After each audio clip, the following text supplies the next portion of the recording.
السلام علیکم ورحمۃ اللہ وبرکاتہ. الحمد للہ وحدہ والصلاة والسلام علی من لا نبی بعدہ اما بعد فاعوذ باللہ من الشیطان الرجیم. بسم اللہ الرحمن الرحیم. یا ایہا الناس انتم الفقراء الی اللہ واللہ هو الغنی الحمید. ان یشاء یذہبکم ویأتی بخلق جدید وما ذلك على الله بعزيز ولا تزر وازرة وزر أخرى وإن تدع مثقلة إلى حملها لا يحمل منه شيء ولو كان ذا قربى إنما تنذر الذين يخشون ربهم بالغيب وأقاموا الصلاة ومن تزكى فإنما يتزكى لنفسه وإلى الله المصير. وما يستوي الأعمى والبصير ولا الظلمات ولا النور ولا الظل ولا الحرور وما يستوي الأحياء ولا الأموات إن الله يسمع من يشاء وما أنت بمسمع من في القبور إن أنت إلا نذير إلى آخر الآية. صدق الله العلي العظيم وصدق رسوله النبي الكريم ونحن على ذلك من الشاهدين والشاكرين. اللهم ألهمنا رشدنا وأعذنا من شرور أنفسنا. اللهم وفقنا لما تحب وترضى من القول والفعل والنية. رب اشرح لي صدري ويسر لي أمري واحلل عقدة من لساني يفقهوا قولي. آمين يا رب العالمين. محترم حضرات، معزز سامعین، ملی بھائیوں، بزرگوں اور دوستوں، آج کی گفتگو کا عنوان ہے سورہ فاطر 22واں پارہ، آیت نمبر 15 سے 25 تک یہ مضمون پورا ہوا. اس رکوع میں اللہ تعالیٰ نے اعلان کیا ہے یا ایھا الناس کہہ کر، اور جب قرآن کریم میں یا ایھا الناس آئے تو اس سے مراد کفار قریش ہے، اور اس کے ضمن میں سارے وہ انسان جو انسانیت کی جنس میں شامل ہیں، چاہے وہ مومن ہو، مسلم ہو، کافر ہو، کسی اور عقیدے پر ہوں، ان تمام کو خطاب کرنے کا جب وقت آتا ہے تو یا ایھا الناس سے بات ہوتی ہے. جیسے یا ایھا الذین آمنوا سے خطاب ہو تو اس سے مراد ایمان والے ہوتے ہیں. تو یہاں جو بات کہی جا رہی ہے وہ یا ایھا الناس، اے لوگو، یعنی یہ بات بالکل عام ہے، اس میں کوئی انسان الگ نہیں ہے اس کلیہ سے. وہ کیا ہے؟ انتم الفقراء الی اللہ، تم سب فقیر ہو اللہ کی طرف. انتم سے مراد سارے انسان جو مخاطب بنائے گئے ہیں. یہ نہیں کہ مومن محتاج ہیں، مسلم محتاج ہیں، بقیہ لوگ محتاج نہیں ہیں، ایسا نہیں. فقر اللہ کی طرف ہر انسان کا ہے، وہ محسوس کرے یا محسوس نہ کرے، وہ تسلیم کرے یا تسلیم نہ کرے، بہرحال انتم الفقراء، فقراء جمع ہے فقیر کی، فقر سے بنا ہے. اور فقر کے معنی محتاجی کے آتے ہیں، جس کے پاس کوئی چیز نہ ہو وہ محتاج ہے. یہ الگ بحث ہے کہ مسکین میں اور محتاج میں کیا فرق ہے، فقیر میں اور مسکین میں کیا فرق ہے، تعریفوں میں اختلاف ہے. بعض کہتے ہیں جس کے پاس کچھ نہ ہو وہ مسکین ہے، جس کے پاس ایک وقت کھانا ہو وہ محتاج ہے اور فقیر ہے. بعض اس کا عکس بھی بیان کرتے ہیں، لیکن دونوں میں فقر ہے. فقر کے معنی محتاجی، صرف کھانے ہی کے حد تک نہیں، اپنے سانس لینے میں، سانس اندر سے باہر اور باہر سے اندر، دونوں صورتوں میں ہر انسان اللہ کا محتاج ہے. اس معنی میں فقیر ہے، اس کی حیات، اس کی بقا، دونوں چیزوں میں وہ اللہ کا محتاج ہے. اس لیے کہا انتم الفقراء الی اللہ، تم سب فقیر ہو، محتاج ہو اللہ کی طرف. دنیا میں باہم ایک دوسرے کی طرف احتیاج تو لگی ہوئی ہے، لیکن مجموعی طور پر من حیث الکل سارے انسان اللہ کی طرف محتاج ہے. واللہ هو الغنی، اور اللہ وہی غنی ہے. اللہ کو بندوں کی طرف کوئی احتیاج نہیں ہے کہ اگر بندوں کو نہ پیدا کرتے تو کیا ہوتا، اگر بندے نہ ہوتے تو خدا کی بڑائی کون بیان کرتا. اس قسم کی جو بہت سی باتیں کی جاتی ہیں، اگر ہم گناہ نہ کرتے تو اللہ کی غفرت کا اظہار کیسے ہوتا، یہ سب چیزیں کیا ہے؟ ڈھکوسلا ہیں، ان کے پیچھے کوئی دلیل نہیں. حقیقت یہ ہے اللہ غنی ہے، واللہ هو الغنی، اللہ غنی ہے یعنی بے نیاز ہے، اور الحمید اللہ کی صفت ہے، سزاوار حمد ہے۔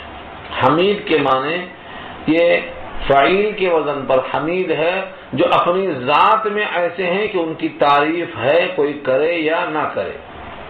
ساری کائنات تعریف کرے تب بھی اضافہ نہیں، اور ساری مل کے اللہ کی تعریف کرنا چھوڑ دیں تب بھی وہ حمید ہے، سزاوار حمد ہے، اپنی ذات میں وہ محمود ہے، کسی کی تعریف کا وہ محتاج نہیں ہے۔ تو اپنے غنی ہونے میں یعنی بے نیازی میں، اور اپنے حمید یعنی محمود سزاوار حمد ہونے میں وہ کسی کا محتاج نہیں، وہ غنی ہے۔ اللہ بندوں سے اتنا بے نیاز ہے کہ اگر وہ ساری مخلوقات کو لے کے چلے جائیں معدوم کی طرف، ختم کر دیں اور نئی مخلوق پیدا کر دیں تو یہ اللہ پر مشکل نہیں ہے، بہت آسان ہے۔ ساری کائنات میں جتنے بھی حیوانات، انسانات ہیں، جتنے بھی ذی حیات ہیں، ان تمام کو اگر لے جائیں تو کوئی روک نہیں سکتا، اور اس سے اللہ کی شان حمید اور غنی میں کوئی فرق نہیں آئے گا۔ یہ بتایا ان یشاء یذہبکم، ان کے معنی اگر، اور یشاء کے معنی چاہے۔ ان یشاء اگر وہ چاہے، یذہبکم تو تم کو لے جائے۔ لے جائے کا مطلب جہاں سے لایا ہے وہاں لے جائے۔ تم معدوم تھے موجود کیا، تم مردہ تھے تم کو زندہ کیا، تم نہیں تھے تم کو حی کیا، تم نیست تھے تم کو ہست کیا۔ ان یشاء یذہبکم، اگر چاہے تو تم کو لے جائے۔ ویاتی، اور لائے۔ عطا یاتی کے معنی آنا ہوتا، لیکن آگے سلا با آتا ہے، یاتی با، بے کے ساتھ جب آئے تو لانا کے معنی میں آتا۔ ویاتی بخلق جدید، خلق میں جو بے لگا ہے یہ یاتی کی وجہ سے، تو لے آئے نئی خلقت، نئی مخلوق۔ جتنے زمین پر انسان ہیں ان تمام کو تبدیل کرنا اللہ کے لیے بہت آسان ہے۔ چنانچہ ایک حدیث بخاری میں آئی ہے، نبی صلی اللہ علیہ وسلم نے ایک بار صحابہ کو عشاء کی نماز آدھی رات کے بعد پڑھایا۔ صحابہ میں سے اکثر لوگ اونگ رہے تھے، نیند سے بےتاب تھے۔ حضرت عمر نے تو آواز لگایا۔ نماز سے فارغ ہونے کے بعد آپ نے کہا تم بیٹھے رہو، سب لوگ اپنے حال پہ رہو۔ پھر فرمایا کہ اس زمین پر تمہاری خصوصیت یہ ہے کہ اس زمین پر سوائے تمہارے اللہ کو یاد کرنے والا اب کوئی نہیں، سب سو رہے ہیں غافل۔ اور یہ بھی سنو، آج کے 100 سال کے بعد جتنے زمین پر ہیں سب زمین کے اندر ہوں گے، کوئی بھی زندہ نہیں رہے گا۔ جتنے بھی زمین کے اوپر ہیں سب زمین کے اندر ہوں گے، اور جتنے بھی زمین پر دوبارہ آئیں گے یہ نئی مخلوق ہوگی جو پہلے سے معدوم ہے، موجود نہیں۔ اس روایت سے ہمیں معلوم ہی ہوا کہ ہر 100 سال میں، خاص طور سے اس وقت جو حضور نے فرمایا تھا تو 100 سال میں سب بدل گئے۔ تو اللہ تعالیٰ انسانوں کو زمین کے اوپر سے زمین کے اندر لے جا رہے ہیں، یہ بات دیکھ رہے، یہ تو ہم دیکھ رہے ہیں۔ اس روایت کے مطابق تو اس سال 100 سال کے اندر ایسا ہوا، اس میں کوئی شبہ کی گنجائش نہیں۔ تو معلوم یہ ہوا اللہ اس پر قادر ہیں کہ ساری مخلوق کو لے جائیں اور ساری مخلوق کو نئی طرح پیدا کر دیں، یہ کوئی چیز مشکل نہیں ہے۔ سورہ محمد کے آخری رکوع میں یہ بات دہرائی گئی ہے، اگر تم بخیل ہو، تمہارے بخل کی وجہ سے اللہ اگر چاہیں تو تمہارے وجود کو ہٹا کر نئی مخلوق پیدا کر دیں، وہاں بھی یہ مضمون ہے۔ اور ایسا کرنا انسان سوچتا ہے کہ کیسے ہو سکتا ہے، اللہ فرماتے ہیں وما ذلک علی اللہ بعزیز، اور نہیں ہے یہ سب اللہ پر کوئی مشکل۔ عزیز کے معنی بھاری، گراں، دشوار، ناممکن، ایسا کچھ بھی نہیں ہے۔ وما ذلک علی اللہ بعزیز، یہ سب اللہ پہ بہت آسان ہے، کوئی مشکل نہیں۔ تو عزیز کے معنی غالب کے آتے ہیں، یہاں مراد ہے کہ یہ ایسا کام نہیں ہے جو اللہ پہ غالب آ جائے، اللہ پر یہ کام ایسا نہیں کہ غالب آ جائے، اللہ نہ کر سکیں، بلکہ یہ کام دشوار ہے ہی نہیں۔ تو اس سے لازم کیا ہے کہ اللہ اس پر قادر ہیں کہ نئی مخلوق کو لے جائیں، دوسری مخلوق کو پیدا کر کے لے آئیں۔ تو مخلوق کے معدوم اور موجود پر اللہ قادر ہے۔ جب یہ بات طے ہے تو پھر یہ اللہ کا جو وعدہ ہے کہ ہم تم کو زندہ کریں گے، جب دوسری لانے پر قادر ہیں تو تمہیں کو کھڑا کرنے پر قادر کیوں نہیں ہے؟ یہ بات ثابت ہو گئی۔ لہذا جب تم کو کھڑا کریں گے تو یہ سمجھ لو کہ تم کو اپنا بوجھ اٹھانا ہے، گناہوں کا بوجھ اپنے کندھوں پر لادنا ہے، کوئی بھٹکانے والا تمہارا بوجھ نہیں لے گا۔ لوگ سمجھتے ہیں کہ ہم ان کی اتباع کر رہے تھے، انہوں جانے ہماری کیا غرض، ہم تو ان کی بات مان رہے تھے اور ہم ان کے باقاعدے میں آ گئے تھے، لہذا ساری غلطی ان کی ہے. یہ نہیں ہے. آگے اللہ نے فرمایا وَلَا تَزِرُ وَازِرَةٌ وِزْرَ أُخْرَى، کوئی کسی کا بوجھ نہیں اٹھائے گا. یہ بات پکی، کوئی کسی کا گناہ اپنے ذمہ نہیں لے گا. وَلَا تَزِرُ وَازِرَةٌ وِزْرَ أُخْرَى، اس میں 3 لفظ ہے. وَلَا تَزِرُ، وزرا یزرو کے معنی آتے ہیں بوجھ کا اٹھانا. وزیر کہتے ہیں اس انسان کو جو بڑے آفیسر کا بوجھ اٹھائے ان کے ساتھ رہ کر. جتنے بھی وزیر ہیں یہ سب کیا کرتے ہیں، قلمدان بانٹ لیتے ہیں، سب بوجھ اٹھاتے ہیں. حضرت موسیٰ علیہ السلام کو جو اللہ نے بوجھ دیا تھا کہ جاؤ فرعون کے پاس، تو ہارون کو کھڑا کیا تھا ان کی دعا پر کہ ان کو ساتھ رکھو، یہ تمہارا بوجھ اٹھائیں گے. وزیر ہے وہ. ہارون اخی، میرے بھائی ہارون کیا ہے، وزیرن، میرے اہل ہیں اور میرے وزیر ہیں، کام بتانے والے. تو وزر کے معنی بوجھ کیا آتے ہیں، یہاں لفظ وزر ہے بوجھ. اور وازرتن اس کا اسم فاعل ہے، بوجھ اٹھانے والا. اور اس کا ورب ہے ولا تزرو، بوجھ نہیں اٹھائے گا ان فیوچر. تو 3 باتیں آ گئی. نہیں اٹھائے گا کوئی اٹھانے والا دوسرے کا بوجھ. وازرتن میں جو 2 پیش ہے یہ تنوین برائے تنکیر ہے، یعنی کوئی بوجھ اٹھانے والا کتنا ہی مضبوط ہو اور کتنا ہی قریب ہو، کوئی کسی دوسرے کا بوجھ نہیں اٹھائے گا، ہر ایک کو اپنا اٹھانا ہے. یہ پیغام دیا. اور اگر فرض کرو سپوز کوئی آدمی بلائے کہ بھائی ذرا اٹھا دو، تھوڑا سا میرا بوجھ اٹھا دو. وَإِن تَدْعُوا، اور اگر آپ بلائیں، مُثْقَلَةٌ، کوئی بوجھ سے لدا ہوا انسان کسی کو بلائے. مثقلہ کے معنی آتے ہیں بوجھل، جس پر بوجھ اتنا زیادہ ہو کہ دبا جا رہا ہو، وہ کسی کو پکارے. وَإِن تَدْعُوا مُثْقَلَةٌ، اور اگر بلائے کوئی بوجھ سے لدا ہوا، إِلَى حِمْلِهَا، اپنے بوجھ کے اتارنے کی طرف. لا يحمل منه شيء، لا يحمل منه شيء، تو نہیں اٹھائے گا اس میں سے وہ کچھ بھی. بوجھ اس کا اتنا ہے کہ کمر توڑ رہا ہے، اور کوئی آدمی آئے اس بوجھ میں تھوڑا کم کر دے، یہ ممکن نہیں. آگے اللہ فرماتے ہیں، کہتے ہیں کہ دنیا میں اگر قرابت تھی، دوستی تھی، بڑا تعلق تھا، تو شاید تھوڑا تو بوجھ اٹھا سکتا ہے. اس لیے آگے صاف کر دیا وَلَوْ كَانَ ذَا قُرْبَىٰ، اگرچہ وہ قرابت دار ہو، بیٹا ہو، باپ ہو، بیوی ہو، بھائی ہو، اور بھی اس سے کوئی قریب رشتہ سوچ سکتا ہے انسان، ان تمام کے واسطے نفی کر دیا اللہ نے. وَلَوْ كَانَ ذَا قُرْبَىٰ، وَلَوْ كَانَ، اگرچہ ہوئے وہ، ذَا قُرْبَىٰ، قرابت والا. اب وہ قرابت کیسی کیسی ہو سکتی ہے؟ پارہ 21 میں سورہ روم میں بھی یہ بحث آئے گی. کیا کہا اللہ نے؟ قرابت دار سے مراد بیٹا باپ کے کام میں نہیں آئے گا اور باپ بیٹے کے کام میں نہیں آئے گا. اللہ نے کہا ہے وَاخْشَوْا يَوْمًا لَا يَجْزِي وَالِدٌ عَنْ وَلَدِهِ وَلَا مَوْلُودٌ هُوَ جَازٍ عَنْ وَالِدِهِ شَيْئًا، ایسے دن سے ڈرو جس دن بیٹا باپ کے کام میں نہیں آئے گا اور باپ بیٹے کے کام میں نہیں آئے گا کچھ بھی. بلکہ اس پر تو بہت ساری حدیثیں جمع کی ہیں، ان آیتوں پر حدیثیں بہت جمع کی ہیں. بیٹے اپنے باپ سے اور باپ اپنے بیٹے سے دونوں مخاطب ہوں گے. جس کی حالت کمزور ہوگی وہ کہے گا، مثلا باپ کہے گا بیٹے سے کہ تجھ پر میں نے بہت احسان کیے ہیں، شفقتیں کی ہیں، تیری خاطر زندگی پوری مشقتوں میں گزارا ہے، آج میں جہنم میں چلا جاؤں گا اگر تھوڑا سا نیکی تو نہ دے گا، تھوڑا سا نیکی تو مجھے دے دے، میرا کام بن جائے. یہ اس آیت کے ذیل میں حدیث نقل کی.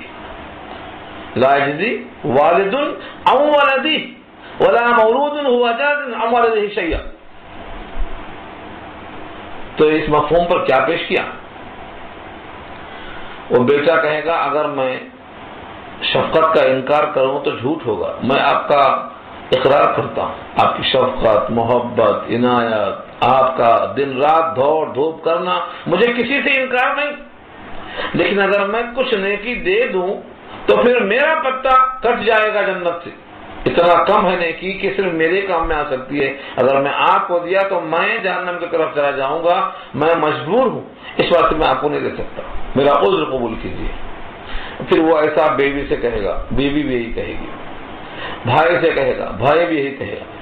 یہاں تک کہ سورہ عبس میں وضاحت آ گئی ہے کہ کس سے بھاگے گا. نام تک لیا اللہ نے، یوم یفر المرء من اخیہ وامہ وابیہ وصاحبتہ وبنیہ، 5 نام لیا اللہ نے، اور یہ 5 قرابت دار ہیں. یہ بھاگیں گے دیکھ کے کہ ایسا نہ ہو کچھ مانگ لے. تو یہاں پر یہ وضاحت کر دی اللہ نے کہ کوئی کسی کا بوجھ نہیں اٹھائے گا، چاہے وہ کتنا ہی قرابت دار ہو.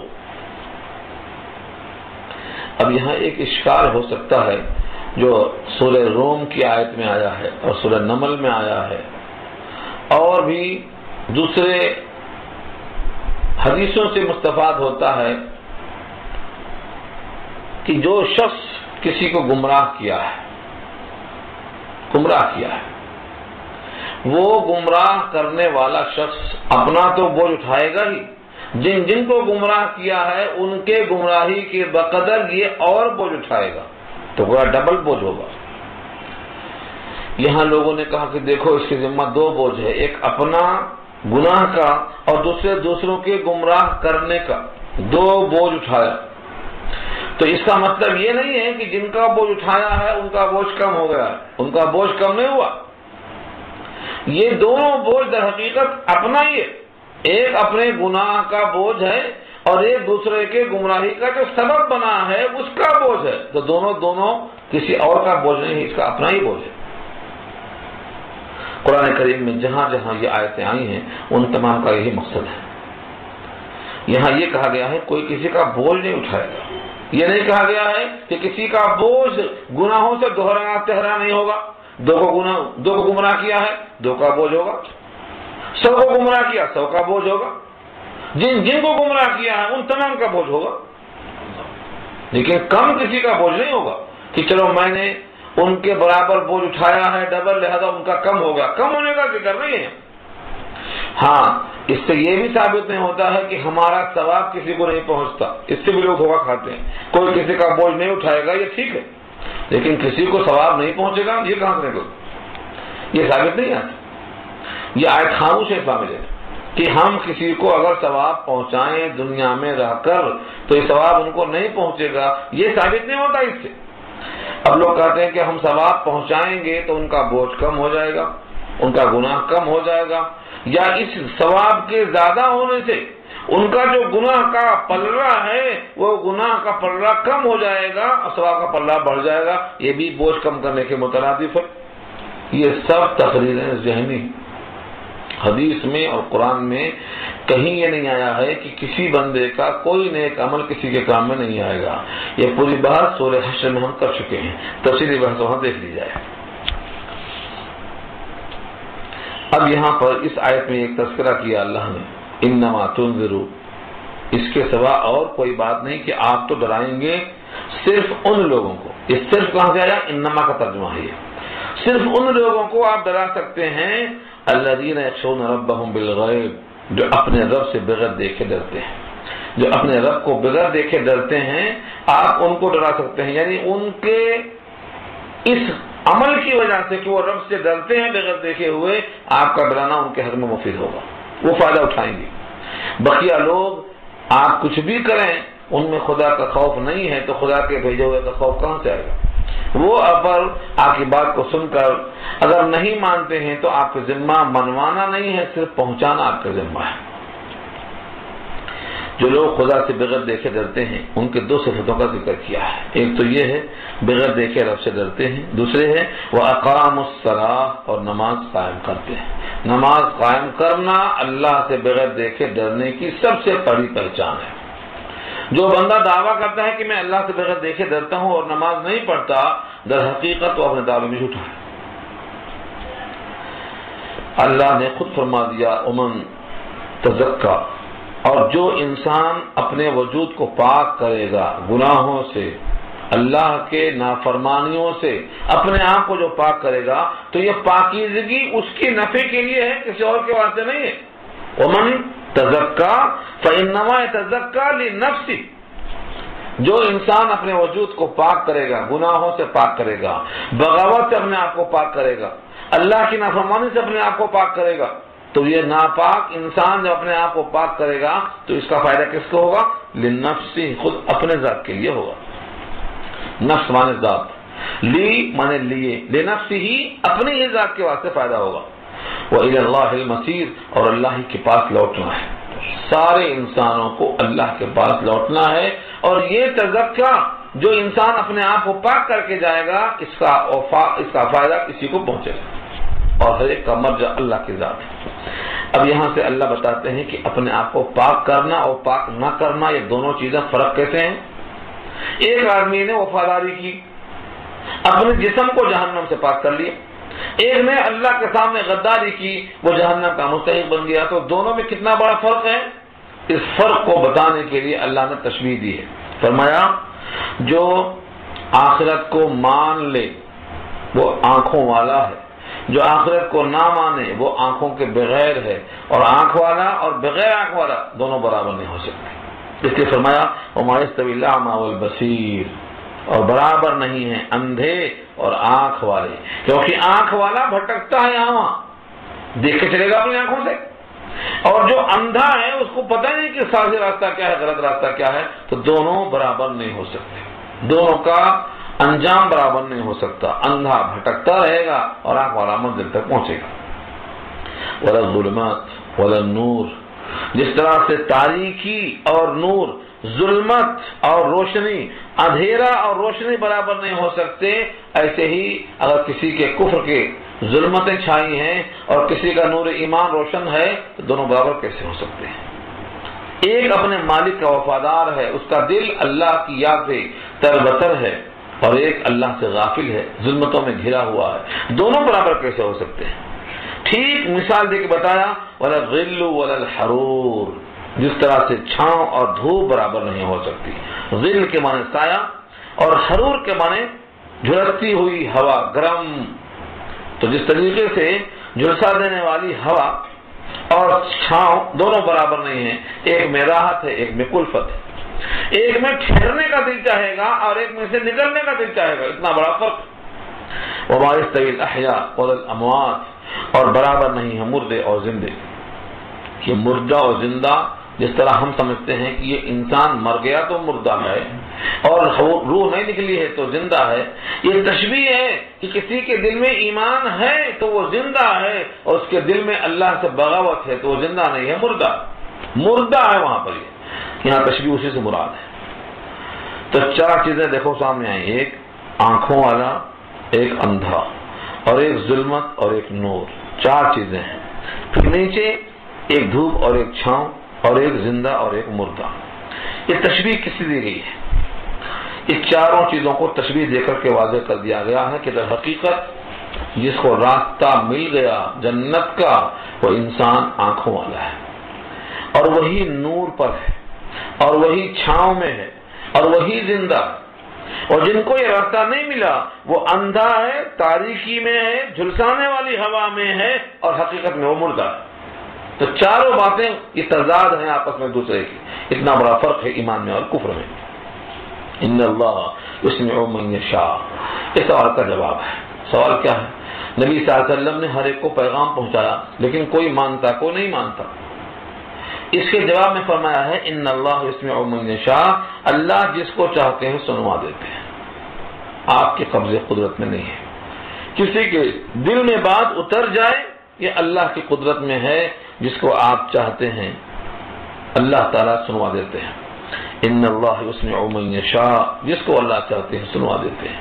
وما انت بمسمع من فی القبور، اور آپ نہیں ہیں سنوا سکنے والے ان کو جو قبروں میں ہیں۔ یہ سماع موتا پر بحث نہیں ہے۔ اکثر لوگ سمجھتے ہیں کہ سماع موتا کی بحث یہاں ہے۔ سماع موتا کی بحث اپنے مقام پر تفصیل سے آ چکے ہیں، کچھ سورہ نمل میں آئی ہے، کچھ سورہ روم میں آئی ہے۔ یہاں جو کہا گیا ہے آپ ان کو نہیں سنا سکتے ہیں جو اپنے قبروں میں ہیں۔ قبروں میں کون ہے؟ مردے۔ جس طرح مردوں کو سنوانے سے اگر وہ مردہ سن کر ایمان بھی لے آئے تو نفع بخش نہیں ہے، کیونکہ دارالجزا سے نکل چکا، وہ بندہ دارالعمل میں نہیں آ سکتا۔ دارالعمل سے نکل کر دارالجزا میں پہنچ چکا ہے، لہذا اگر وہ اقرار بھی کر لے، اعتراف بھی کر لے، ایمان بھی لے آئے، تو جس طرح سے وہ مردے کو سنوانا نفع نہیں ہے، ایسے ہی کافر کے بارے میں کہا گیا ہے کہ اس کو بھی آپ نہیں سنوا سکتے۔ کیوں؟ جیسے اس کا دل اللہ کے قبضے میں ہے، ایسے ہی اس مردے کا بھی پورا کا پورا اختیار اللہ کے قبضے میں ہے، نہ وہ اقرار کرے گا نہ اقرار کرے گا۔ تو بحقیقت یہاں مراد سننے سے ایسا سننا ہے جو نفع دے۔ قبروں میں جو ہیں ان کو آپ کا سنانا نفع نہیں دے گا، کیونکہ وہ اب عمل کرنے کے موقف میں نہیں ہیں، دارالجزا سے آگے جا رہے ہیں۔ اس لیے فرمایا کہ یہ جو آیت ہے یہ سماع موتیٰ کے بارے میں نہیں ہے، بلکہ یہ تشبیہ ہے۔ جس طرح کافروں کو آپ اپنی بات سناتے ہیں، لیکن سنا سکنے سے مراد ایسا سنانا کہ وہ سن کر کے مان لیں اور ایمان قبول کر لیں، ایسے یہاں بھی مراد ہے کہ جو قبروں میں ہیں ان کو آپ نہیں سنا سکتے، ایسا سنانا کہ نفع دے اور وہ کفر توبہ کریں، اسلام میں داخل ہو جائیں، کیونکہ ان کے واسطے وقت ختم ہو چکا ہے۔ تو تشبیہ ایک معنوں میں یہ، اس لیے آگے فرمایا ان انت الا نذیر، آپ نہیں ہیں مگر ڈر سنانے والے۔ اللہ سے پہلے ان ہمیشہ نیگیٹو آتا ہے، ہمیشہ انکاریہ، ہمیشہ نفی کے واسطے آتا۔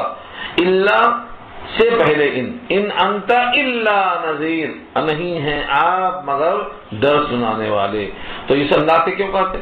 اس طرح ہو سکتا تھا انت نذیر، آپ ہیں ڈر سنانے والے، مگر ایسا نہیں کہا ان انت الا نذیر، نہیں ہیں آپ مگر ڈر سنانے والے۔ اس میں تاکید کرنا مقصد ہے کہ آپ کسی طریقے سے کچھ بھی کر لیں لیکن آپ ان کے دل میں اتارنے پر قادر نہیں ہیں، آپ تو نذیر ہیں، ڈر سنانے والے ہیں۔ اِنَّا أَرْسَلْنَاكَ بِالْحَقِّ بَشِيرًا وَنَذِيرًا، اور بے شک ہم نے آپ کو بھیجا ہے حق کے ساتھ، جو کچھ آپ لائے ہیں وہ سب حق ہے۔ اسی لیے کہا گیا ہے ایمان کی تعریف میں جمیع ما جاء بہ الرسول صلی اللہ علیہ وسلم، تمام وہ چیزیں جو رسول اللہ لائے ہیں ان پوروں کو ماننا یہ ایمان ہے، کیونکہ آپ جو کچھ لائے ہیں سب کیا ہے؟ حق ہے۔ اِنَّا أَرْسَلْنَاكَ بِالْحَقِّ، جو کچھ بھی آپ لائے ہیں ایک ایک لفظ وہ حق ہے۔ اس میں دو چیزیں ہیں بطور خلاصے کی، بشیر و نذیر، یہ آپ کی صفت ہے، آپ بشیر ہیں اور آپ نذیر ہیں۔ بشیر کن کے حق میں ہے؟ جو مان لیں، اور نذیر ان کے حق میں ہے جو نہ مانیں۔ انسانوں کی تو یہ قسم ہے، یا تو وہ مانیں گے یا تو نہیں مانیں گے، مانیں گے تو آپ ان کے حق میں بشیر ہو گئے، جنت ملے گی ان کو، اور جو نہیں مانیں گے ان کے حق میں آپ نذیر ہیں، جہنم میں جائیں گے وہ۔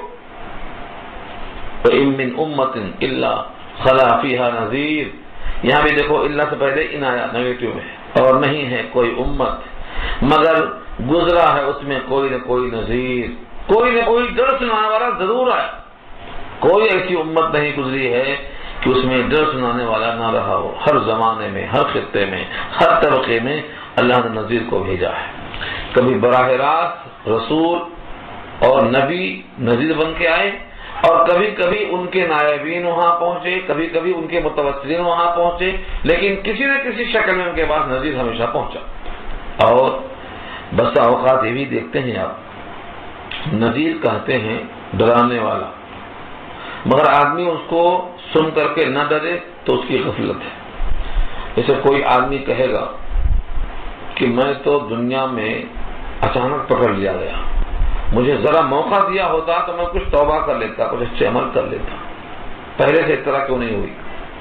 آگے آ رہی بحث ہو، فرمایا کہ تمہیں تو بہت سے نذیر بھیجے اور بہت سے باخبر کرنے والے تمہارے واسطے بھیجے، کوئی نہیں آیا۔ کہا تمہارے سفید بال جب کالے سے سفید ہو گئے تو تمہارے حق میں نذیر تھے کہ تمہارا وقت جا رہا ہے، جب تمہاری آنکھوں کی بینائی کمزور ہو گئی تو تمہارے واسطے یہ نذیر تھے، جب تمہارے پیٹ میں اتڑیوں میں ضعف آ گیا، غذا کم ہو گئی، کمر جھک گئی، تمہارے واسطے یہ نذیر تھے۔ اس طرح جسم کا ایک ایک عضو جس میں انحطاط ہے، اس تغیر کو آپ اگر نذیر سمجھ لیں تو اس میں کوئی حرج نہیں ہے۔ یہاں سے مراد نذیر تو وہی ہے کہ ہر خطے میں نذیر آئے، نبی یا رسول یا ان کے متبعین، لیکن اگر کسی مقام پر کوئی نہ بھی آئے تو عقلاً توحید واجب ہے، کیونکہ اللہ نے خود انسان کے اندر اتنا تغیر رکھا ہے کہ جس سے وہ سوچ سکتا ہے کہ کوئی میرا مالک ہے جو اس پر قادر ہے۔ وَإِن يُكَذِّبُوكَ فَقَدْ كَذَّبَ الَّذِينَ مِن قَبْلِهِمْ، یہاں سے تسلی ہے نبی صلی اللہ علیہ وسلم کو، اگر آپ کو لوگ جھٹلاتے ہیں، وَإِن يُكَذِّبُوكَ، اور اگر آپ کو لوگ جھٹلاتے ہیں، فَقَدْ كَذَّبَ، تو تحقیق جھٹلایا ہے، الذین من قبلہم، ان تمام لوگوں نے جو ان سے پہلے گزر چکے ہیں۔ کن کو جھٹلایا ہے؟ جاءتہم رسلہم بالبینات، آئے ان کے پاس ان کے رسول، یعنی ہر جماعت کے پاس جب رسول ان کے آئے، اور رسولوں کا حال یہ ہے کہ وہ تنہا نہیں آتے بلکہ بالبینات وبالزبر وبالکتاب المنیر، رسول کیا لے کر آئے؟ بینات، روشن دلائل، بالزبر صحیفوں کے ساتھ آئے، بالکتاب کتابوں کے ساتھ آئے، اور تمام کتابیں المنیر ان کی صفت ہے روشن کرنے والی، دل کو روشن، دماغ کو روشن، اور مستقبل کو روشن اور راستے کو صاف کرنے والی کتاب۔ تو تین چیزیں لائے، جتنے بھی نذیر آئے یا تو وہ دلائل لائے یا صحیفے لائے یا کتابیں لائے، جو کتابیں کی روشن کرنے والی تھی، خود بھی روشن ہیں، روشن کرنے والی ہیں۔ ان تمام دلائل کے باوجود لوگوں نے ان کی تکذیب کر لیا، تو پھر ہم نے کیا کیا؟